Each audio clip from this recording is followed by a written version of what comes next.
jamais trahir le pays, ne jamais trahir le Congo. Nous formons un seul corps. Ce corps des défenseurs de notre pays. Une fois que nous leur tendons des embuscades, nous les attaquons dans leur dispositif, nous récupérons des munitions et des armes. Ce sont ces mêmes armes récupérées qui constituent notre logistique.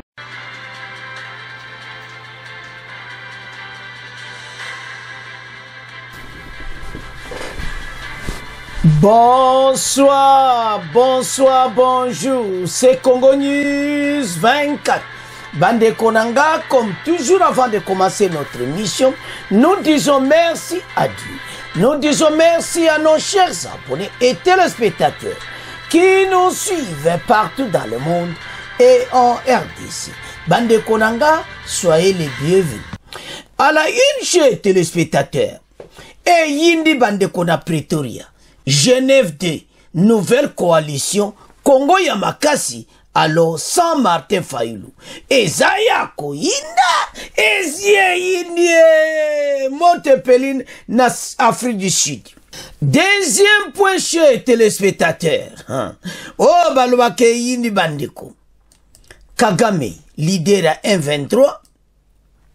Fachi a Yindi si Bandeko Nangai. Les soldats rwandais se trouvent en RDC par des milliers. Nous allons nous défendre et bientôt la guerre. Et ils ne prendront jamais Goma. Et toujours le moment clair était Fachi Aza bien équipé. Alors, AFC Bango Albikout Bozan en retard. Ba drone eza djana Kinshasa. Et Zayako Yinda et Yindi. Et puis, Mokonzamboka a commissi ba wazalendo. Tous à la connecter, peut-être développer une émission à Bissou. Chers téléspectateurs, émission à Bandi et comitant tous là ensemble la situation politique en RDC. Alors, Banamboka, toko kende directement en Afrique du Sud. Et pas wape yindi, toloba ke oeza Genève à Mibali.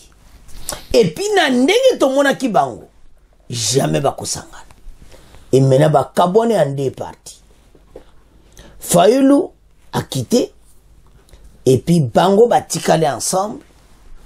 Bazako formé. Congo Yamakasi. Ba pesina combo déjà. Fayulu yo kene na lamuka. Na yo memango. Biso to tika na Congo asika. To esa bino ke bako kabwana. Nazayi komona te passe Fayulu azomwa ke yaza na population. Fayulu yazomona ke alors ke azobosana ke na 2018 po akoma na niveau na Katumbi mutaidaki. Alors, quand mokilo ndenge zalaka, mutamutana marque na ye, mutapumbe na marque na ye. Yepe siko alobite ngape na komigangi, mais comment na zala sima na yo. Donc, yaya na Afrique du Sud a beaucoup signé feuille de route. Donc ye andimin ba longwe na bango. Donc Fayulu libanda et puis boba tikaliwana bango ensemble était au moins clairement sous la direction de Katumbi parce que Bokoyoka eza Olivier Kamitatu muta signé makamunyoso masolonyoso. Alors chers téléspectateurs sokozo tala makambo ete sakibino ete ekosimbati so landake mission ndeke lande mission o alobi au mona que ça ne va pas to eba ke to koma kana pont. Alors maintenant Katumbi a mené de chef de file quoi préparer ba avion tout ça pour na batunyo so ba kosala propagande donc yé a kozala wana en tête de leader en opposition de l'autre côté Fayulu pa kosala campagne na ye.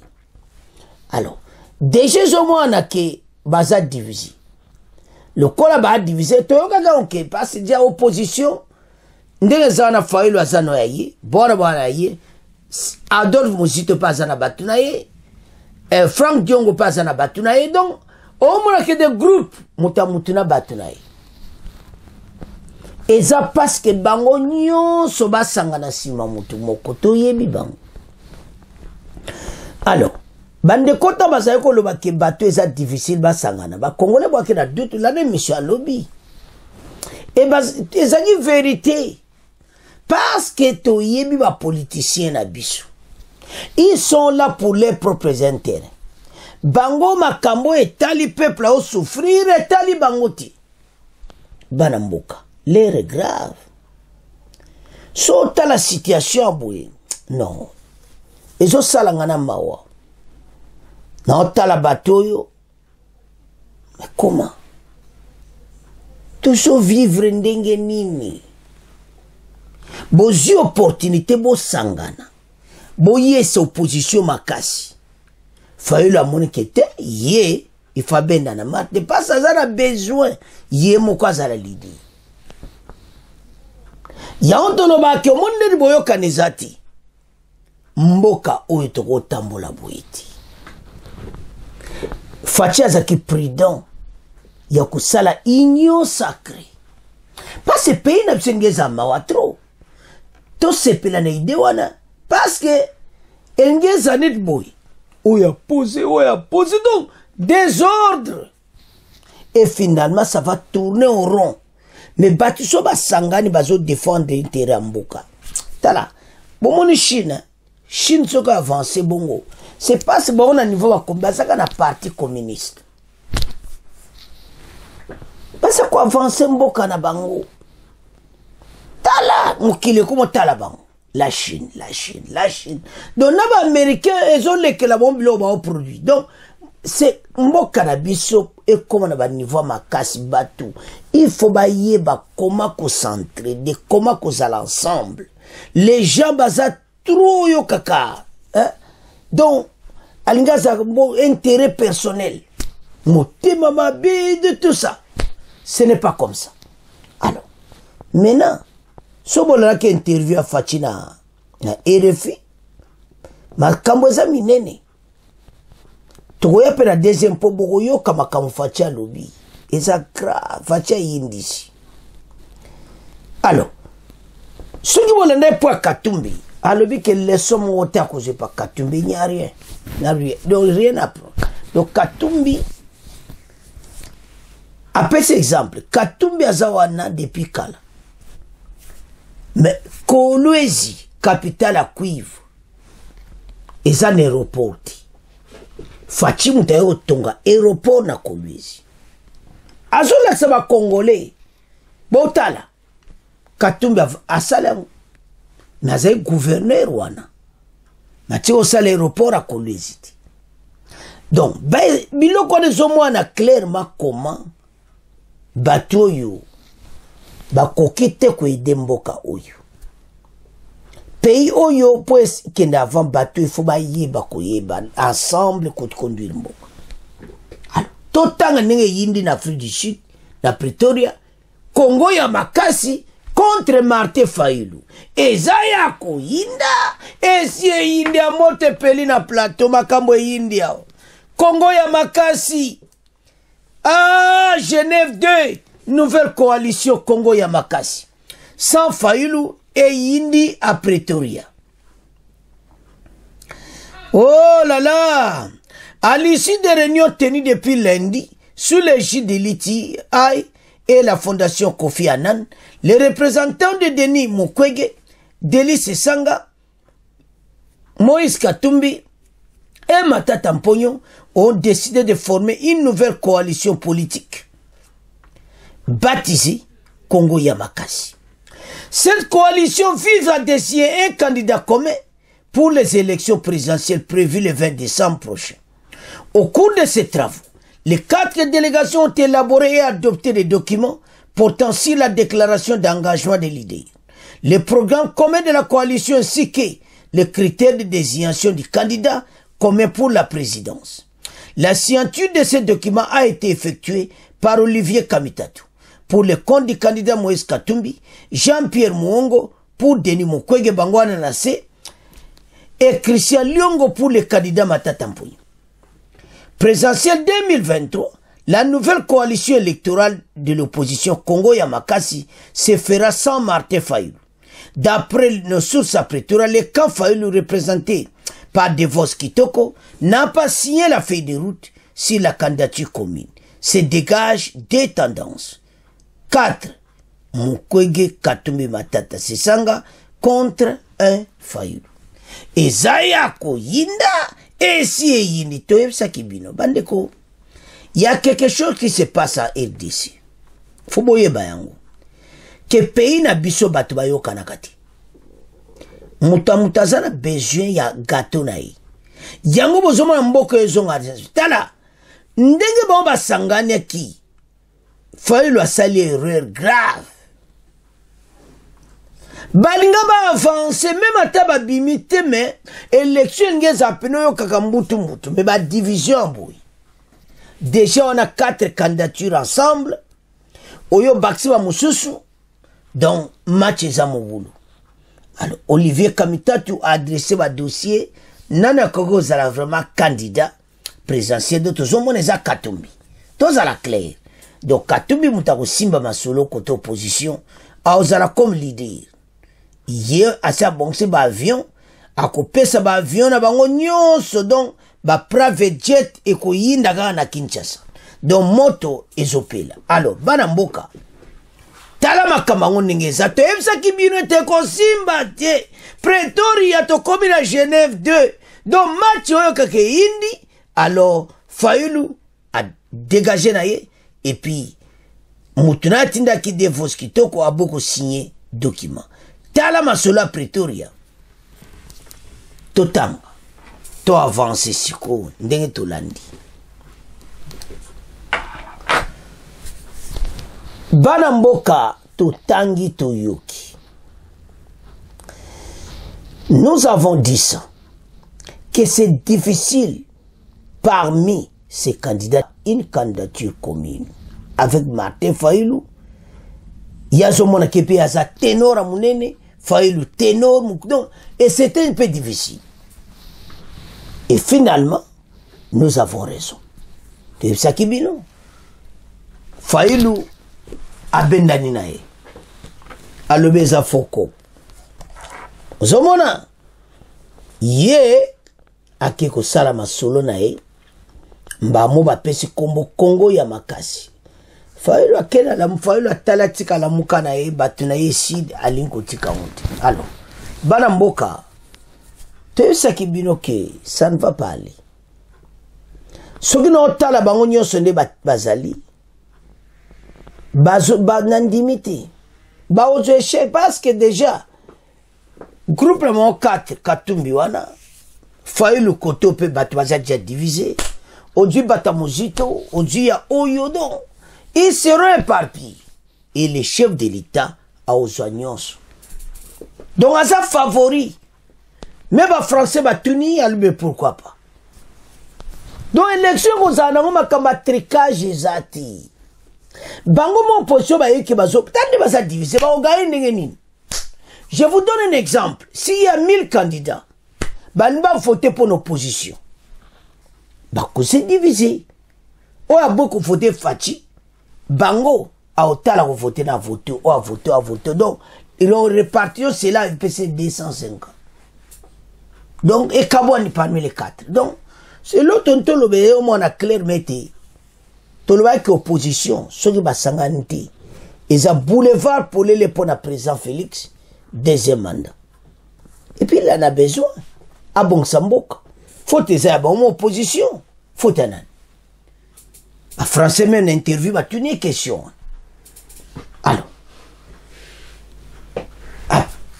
Bah opposition bazana be. Tout le monde qui parfois je manque les mots. Solo tala batu yunabime. Et c'est mboko to tambola ngobo mutamutazaka na besoin bimaka président yemoko mutamutaza besoin ka poste ko tala pe intérêt ya mboka te mutamutaza besoin ka oyayi bino itali bino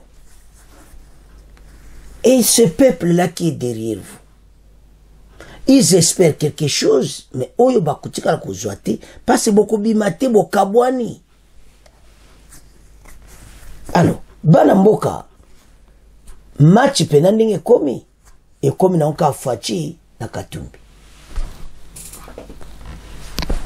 et puis Fayulu ko kundama yango na pe parce que pression ya ko zwa côté abata Katumbi Fayulu esili. Eza likambo ala na élection. Yaza nango. Ba jet privé so combien? O abimisi. Ba condition nyonso ba kena ko sala l'axe yé muta ko sala. Et puis, vous devez comprendre, c'est Kamitat qui a réalisé les documents. Nakata document za ba condition oyo mutako zala leader na bango nyonso. Faut zala oyo. Bango nyonso na zala. Ba ko diembela ga sima ya Katumbi. Alors, to kena no mena élection wana. To comme le 20, Fayulu achilibaya ou achilibaya donc so mona na mabaya ba ko tia, ils seront divisés pour na mutu bato balinga ba pona bango. Côté Fati, le col les a union sacrée, tout le monde qui Fati a sage. La création de l'union sacrée, il y a une place masoule bandi. Il y a une place mokile nyingani. Il y a une place ne à mon bamoni penaki bato bayokani. Parce que ça ne sert à rien nous battre pour notre pays. Unissons-nous et tout comme force. Et maintenant, union sacrée, baso comme force. Chers téléspectateurs, ce que je tala, oh lobano, batouyo, ça fait mal. Mais, et l'autre dont le bezake, maintenant va bon ici très bien.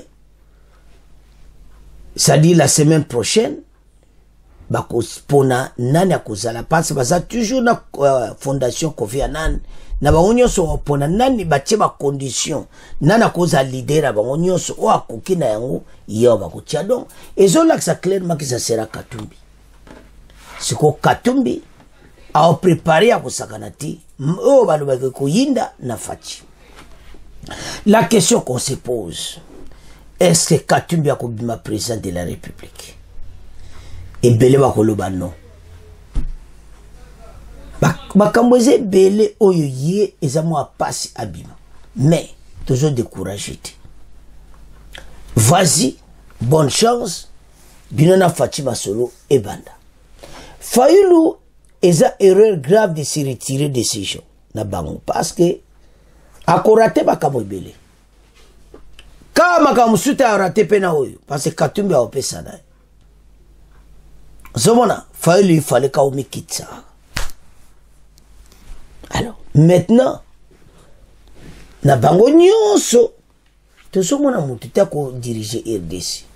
Ndega mabete to ni bangoti. Mais le ba caractère va se présenter ça ba caractère à président de la République te bango nyonso. To sana besoin président mo kwa ça humble, nde to sana Fati. So beaucoup quand même humble botika continue na biso peuple à la l'aise dans mboka na ma solo na président ngomone okiomoni ezate place oh moi non bana mboka to telema parce que guerre yo na makama est zo na point est bao nyoso bo pozo bazo wela ba poste ba yiba et nous avons un grand dossier à résoudre. Il faut pas le bakango. Ngana banko tala bono ba discours na bango. Ezale Katumbi so ko bimi leader. To ko tala ba discours. Il faut le bakapona est. Nous avons qu'une seule armée. Faut biso stop bende le koyate poto gaye banguna otu ba kite mboka na biso. Alors, maintenant bana mboka tala ne basolango eleki. Do to komi pena na Genève day. Do batu pena pan bakabwani. Ils ont ça la propriété, mais choix exact. Parce qu'ils ont choisi cette route, il fallait ça la bombe. Alors, maintenant, tout le monde a clairement été match en Wezobanda, ou a gagné, a gagné. Alors, chez les téléspectateurs, tout comme tu as bino, tout comme tu as deuxième point. Fachi, soldat rwandais, se trouve en RDC, par milliers, alors bientôt la guerre. Nous avons tout et nous sommes prêts. Question que Kagame Ayoka. Guerre toujours bundesa, M23 a vide, il n'y a rien. C'est l'armée rwandaise qui se bat. Tout ça n'a pas preuve. Tout ça n'a pas tout nande bazo kota n'a pas boulou, ma preuve tout. N'a le ba bombardement bazo mona bango pena ba soldat rwandais. Donc il n'a rien à dire. Lors d'une interview accordée à RFI à France 24, j'ai dit, Félix Tshisekedi s'est exprimé sur les risques d'un conflit armé avec le Rwanda. Je n'exclus aucun scénario. Nous sommes les victimes. Je viens de vous parler, les gens qui vivent dans les conditions effrayantes humaines. Et puis, il y a le bien que je n'ai exclure un scénario mon côté. Des gens qui ont obligé de quitter leur localité pour venir vivre dans les abords de Goma, quel est l'État qui va accepter ces choses? Il faut regarder dans la direction de ceux qui sont coupables dans cette agression. Le président congolais a ajouté que nous avons appelé la communauté internationale à intervenir par des sanctions contre le Rwanda. Et si cela tarde à venir, nous allons nous protéger nous-mêmes. Concernant la présence des soldats rwandais en République démocratique du Congo, Tshisekedi a donné une estimation. Les soldats rwandais sont ici par milliers. Les M23 est-il coquille vide? C'est l'armée rwandaise. Les images sont là, y compris celles de leurs cadavres. Bozo kabandiko. Ba image za nabi bembe na bango. Ah, Fachi, salama solo. Ah, yango. Oyo yela biso pena vraiment pe pasika na kata RDC. Hey. Ah, oyo ka kitoko. Alors, alobi ke tozana ba preuve toko laksabino. Ba image. Ozomona. Et nabi bembe na bango. Les Nations Unies ont également les mêmes images. Il a confirmé l'arrivée des drones d'attaque en RDC pour renforcer les fronts du Nord Kivu. Répondant aux accusations de politisation de la guerre contre les M23 pour des raisons électoralistes, Tshisekedi déclare « Je ne joue pas avec ça ». Donc, c'est clair. Accusation, il y a politisation. Alingue koyoka angoti. Alors, Tshisekedi déclare qu'Azo joue n'angote. Je ne fais pas la politique aux politiciennes. Je défends les intérêts de mon pays et de mon peuple. Je les défends avant, pendant et après ces élections. Évoquant les difficultés d'organisation des élections dans les territoires occupés par les M23, il a admis par Rutshuru et Masisi, c'est mort pour les élections en ce moment. Je l'avale avec difficulté, mais je l'avale. Cela ne va pas pousser à baisser les bras. L'urgence s'impose, nos populations sont dans des conditions inacceptables. Il faut les ramener chez elles, même pendant le processus électoral. Les efforts vont continuer pour les ramener. Même dans le processus électoral, bokansate ke guerre kozala na batu. Tamu konza azoloba yango ayebitina. Kagame bana mboka non, trop c'est trop. Mboka oyo en tout cas son azotala non. Tala président biso pena telemi. Oyo kakake pena kosakana ti. Alors, interview o enyingisi mukili. Mukonza mboka alobi penza. Alors, to landayi, bongo après, to développer ma solo parce que l'air est grave.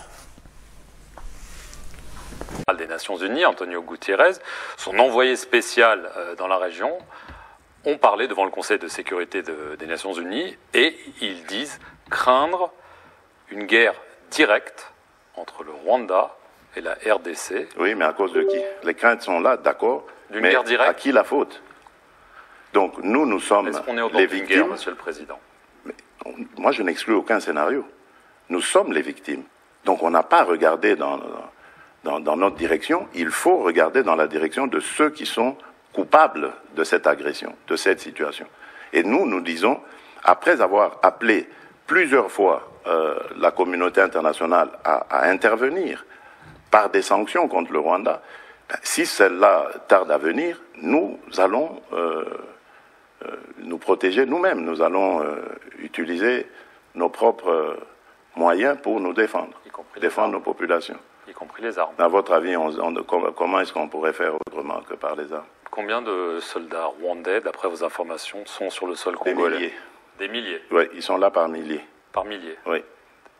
Est-ce que Paul Kagame, pour vous, est le véritable chef du M23? Bien sûr. D'abord, le M23, c'est une coquille vide. Ce sont les RDF qui se battent. Mais nous en avons les preuves. Parce qu'aujourd'hui, avec les armes que nous avons, la technologie que nous avons, nous les voyons. Nous avons des images. Je ne parle pas en l'air.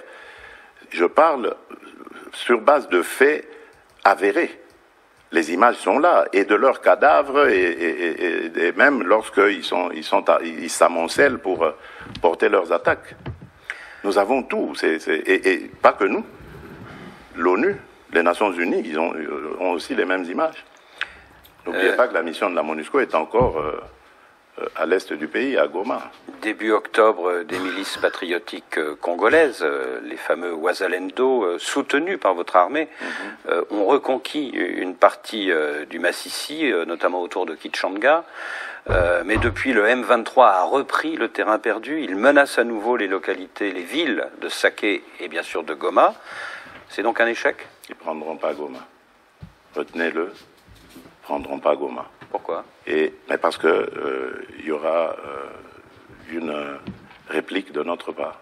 Ils ne prendront pas. Mais là, quand même, il y a eu un échec, non? Oui, mais des Wazalendo, c'est normal. Qui sont les Wazalendo? Ce sont des patriotes, des civils au départ, des gens qui ont décidé de défendre corps et âme les intérêts de leur communauté.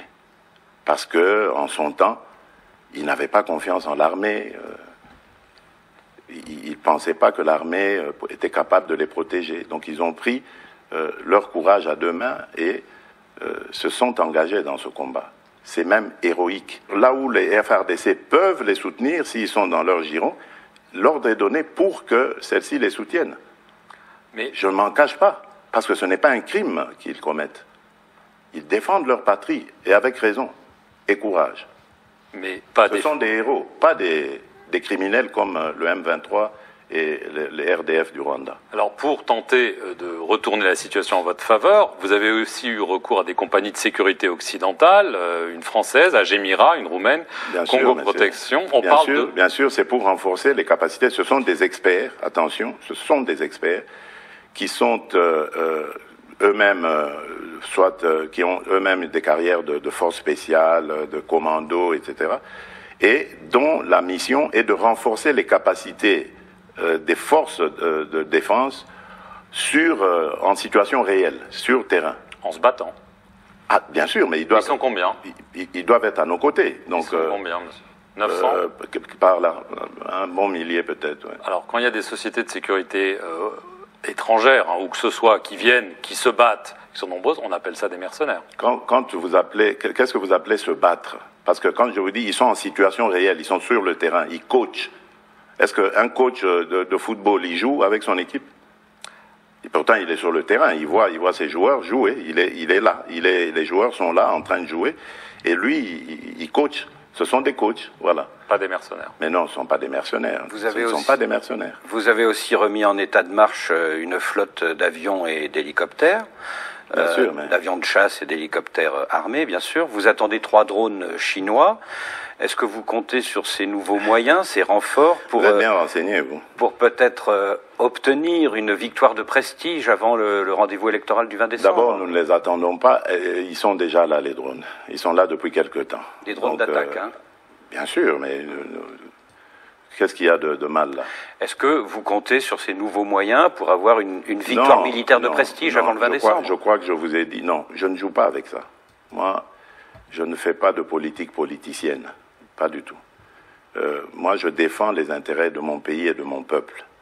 Et je les défends avant, pendant ou après les élections. Je vous ai dit que pour Rutshuru, pour le Massissi, c'était mort pour les élections en ce moment. Je l'avale avec difficulté, mais je l'avale. Mais cela ne va pas nous pousser à baisser les bras. Donc l'urgence s'impose. Nos populations sont dans des conditions inacceptables. Il faut les ramener chez elles. Et donc, même pendant le processus électoral, les efforts pour les ramener vont continuer. Donc vous voyez que ce n'est pas lié du tout à un résultat quelconque qu'il faudrait avoir avant le 20 décembre. Monsieur le Président, merci de nous avoir reçus à Kinshasa. Et merci à vous de nous... Bande Kotolandi, le chef de l'État. Tobana na premier point. Tobana na Wazalendo. Alobi ke tako supporter bango. Baza vraiment ba vrai patriote ba telemi pona mboka, ce sont des civils. Article 64 te ba défendre mboka na bango, bazo sala ba crime te lokola 123.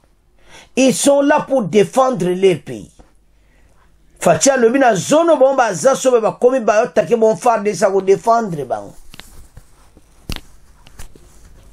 Wazalendo oyo ba oke musika. Ba ko avancer. Somona. Alors. Kagame na batu na ye ayeba ete bitumba ezakuya. Il y a une guerre. Fatia lobi a exclu scénario mon côté sur la table. Jusqu'à présent, il y a une communauté internationale qui a sa sanction, il y a un retard à pesa. Mais il y a une position naza la position. Il y a une Tolubaka. Oh, mindele tout ça, lobby, baza entraîneur, de coach. Balouan baza spécialiste, tala. Et puis bazé belé. Eh, bandeko, barouman bazé belé boy. Peu 1000, mais baza pende belé. Baza ba coach. On se mona déjà 1000. Mais bazé belé dit. Donc, baza pena ko entraîner Fardis. Ba on bazo tala c'est salabou. Donc ba on baza na kata terre parce que ça la tokomo bunda na technologie. Ba mboka to sepela armée bongi. Parce que Fatia lobi ke Kagame aya kozwa nabi bembe na ye preuve bazara RDC c'est cadavre. O atinda kibaya kubunda. Yango zomona kuna na mboka na bango bazoka parce baza kokufa. Ami bibembe bango koma. Mazo tikate. Mon plateau sukishi. Il savait que c'était facile au kakape au bout du pays et ça aidé sur continent. Sogar moto zango lilo nga jabuna ganati. Banga ba sale loko teme. Ils ont salamawa, mais pour le moment, tu peux récupérer bamboka. Mais n'andinga armée zali le soki ba konjo bazaki ya tolobati. Pe perdre l'un basali pendant 20 ans. Kana mwatamu ketala armée. Mais pendant 20 ans bazaki kosani ba 200 millions, ba 300 millions zobima. Ba mbongo zokene ba pocha bato. Ah. Bandeko. Nalanda ba kambo belo ka batu me ba soda musuba oteka ba kisi ya ba soda bazoko teka lango batu. Donc mboka ezalaki na désordre. Fachi asiri mboka. Oyoki bandeko. Il y a un pas. Yango esa lokola ndinga zo sala ndinga bongsi armée. Ah Fachi joaka deuxième mandat ba pesa. Po armée benako ezaki le côté. Soda la psazaki na valeur te. Yango tozai ko pola kuna na est. Mais lelo yo tozo gagné. Somona même mokonzambola akotaki. Batan bazo saka ba aventure kaka. Ba fictif ba soda ti seke Fachi ba osala contrôle ba soda. Il faut soda tia musapi. Ba nombre ba soda. Isaina ba fictif. Pe ba sodia mbongo ba fictif. Pays yango to kotambola ngo ndenge ni. Bandeko. Ezo sala passe aux otala. Makambo ezo lekana est. Ce n'est pas possible. Alors, situation tous allons pour le moment. To compena un avantage. Nous allons gagner cette guerre et puis to banguna ona bako mona makamna bango. Bako quitter est wana mbangu. Et rango va préparer déjà parce que façon de na yoki fachi. baza ba coach ayebisi me ba français est-ce que aussi mona coach abeta kabali pour ba français lo baza ba médecin habité des entraîneurs roumains origine française ba bumela armée baza ko bande ko baza ko pilonner M23 donc cela veut dire ce baba longola ba on kaka na minute ba bomba bango tout parce que les drones bazo capter bango ozomona ka place baza ba lancer ka roquette place baza même à 1000 km sont tous morts bazo pilonner na ba cadavre na bango c'est fini alors voilà technologie oyo kominango mais Rwanda zana ngoti ozomona poso azaki dango anga sala makambo wana mais azokokati alors maintenant bato yo bazo continuer pe ba continuer kokufa azo tindaka armée bande ko soto tala eloko ezaona kako ndemu koja mboka lobi guerre bana nango comme ça ces gens vont ba ko respecter biso tala bana mboka to c'est une vérité non ndenge to komi na moya lelo on déclaré pina pas match banda et bandika et puis ayebisi ba to na interview abiki option à guerre ça polele bon comprendre avec 1000 instructeurs roumains wana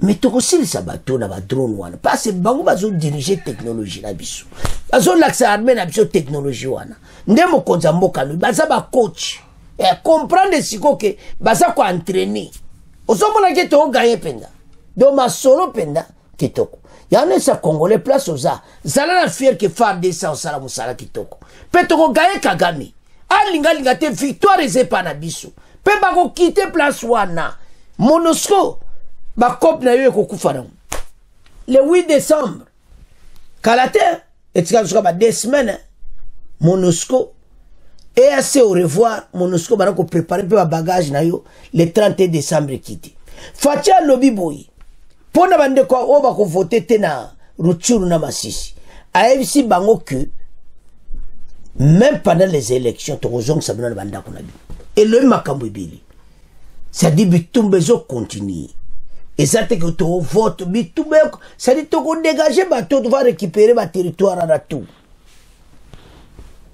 ta oyo tout so joie pour que bazo pe sa communauté internationale pe se tempe mingi mais faire de ces comités attaquer tout sur lembi parce que problème to zanango peuple a souffrir comme tabalongo la peuple na zonga na ndako na ye Fatil a même dit que les conditions za malamu te pla ba vivre abizo ça les passe alors donc tout mon offensif et ça la makalate parce que ayebi ce communauté internationale ba pesa yeba sanction pour atika makambu mais ba tikiti allez ba continuer ba Kagame même makabi bembene chaque jour siku pour oyo kati parce ndenge na yo kiwana avec ces 1000 roumains ba inspect ba son l'action ndenge nini biloko de kokene faire des saisons manier ngo se beta bo parce total ki onde ba bombarda ki oulala so tala ki mission ki ko tala donc ba so calculer pena place boza bozo si la binonyos et puis musika et ça va roquette ba 1000 km même alors bana mboka botala situation maintenant to comme nango et comme état open bitumbe banana ngokaka parce que le peuple a continué à souffrir et puis respect quota et puis Rwanda moi payer mon qui on a bako vivre kalate président Rwanda comme une écoute ma trop parce que maele si la mboka na ko na ba trouble ko saganate avec des tozo boma bango fatia lobby tozo mona bango na ba cadavre na bango et mokonza mboka lobby ezaya ko yinda esi yindi alors bana mboka ndetka to yebisa bino bo s'abonner awa vraiment solo alors tukomotika bino au revoir à la prochaine.